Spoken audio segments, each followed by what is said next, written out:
Assalamu alaikum. My name is Tesneem, and I recently co-authored an article on Islam and feminism with Noor Sobhani. And the topic came up for about a million reasons. For one, I've personally had so many experiences where I've gone to masjid boards or community leadership, and for example, I'll request the same amount of funding for the sisters program that the boys already get. And I'm always brushed off to the side and laughed, oh, haha, she's such a feminist. Now, if being called a feminist is going to give me the money I need to run these sisters programs, then I'm perfectly fine with it.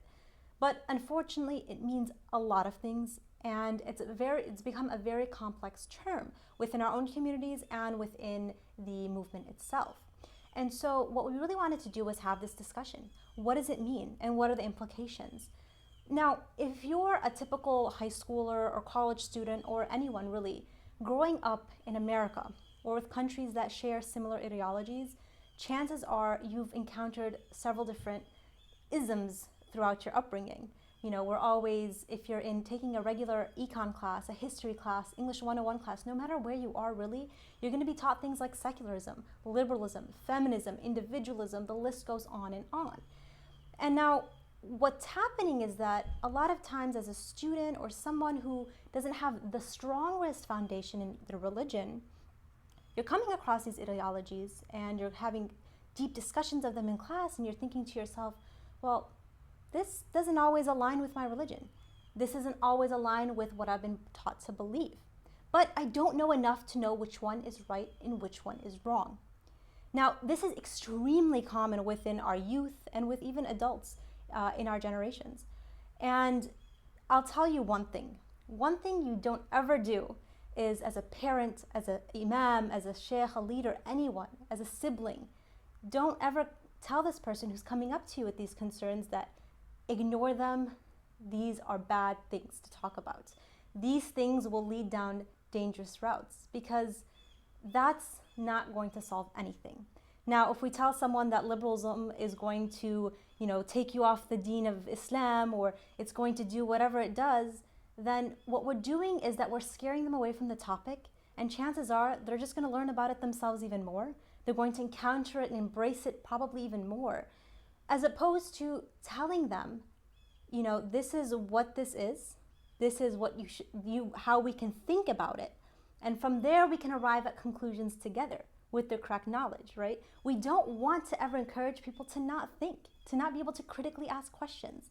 We want to give people sources. We want to give people, a relationship, build a connection to the Islamic tradition and to its scholarship and its methodologies.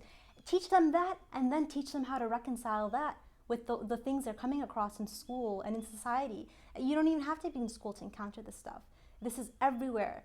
It's on TV, it's in our society, it's in everything that we engage in as Americans, and I'm sure in several other countries can easily relate to this.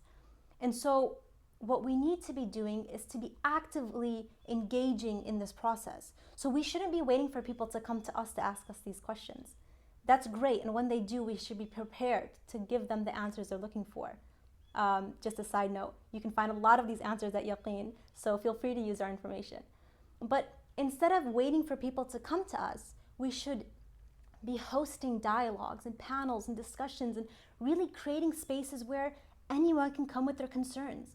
And listen, a lot of times these concerns aren't going to be gentle questions. People are going to be angry. They're going to be confused. And a lot of times this criticism is going to be harsh. But that shouldn't mean that we respond with harsh terms, right? So if someone's coming up to me and saying, well, this is what I was taught, and this is what, a feminist ideology declares, and what you're doing is all wrong, I shouldn't turn back to them and respond with that anger. But I should say, listen, I understand your concerns. Why don't we talk about it? Why don't we create a platform where you can share your concerns with others? Because others might be having these same concerns. And from there, we can move into a discussion, a healthy discussion as to, okay, what does Islam say about X, Y, or Z? And how can you understand what you've been taught in light of the Islamic tradition? We really should embrace the rich history of Islamic scholarship that has promoted critical thinking and that has allowed us to engage in both secular sciences and Islamic sciences to reconcile the two. And from there, we can have a very well-rounded understanding of the world around us, and inshallah be able to help others through this process and make our community stronger with more knowledge. Jazakumullah khairan. I hope you guys benefit from the article. We look forward to, taking this down, several other discussions, and hopefully answer a lot of questions that you might have. Jazakumullah khairan. Wassalamu alaikum.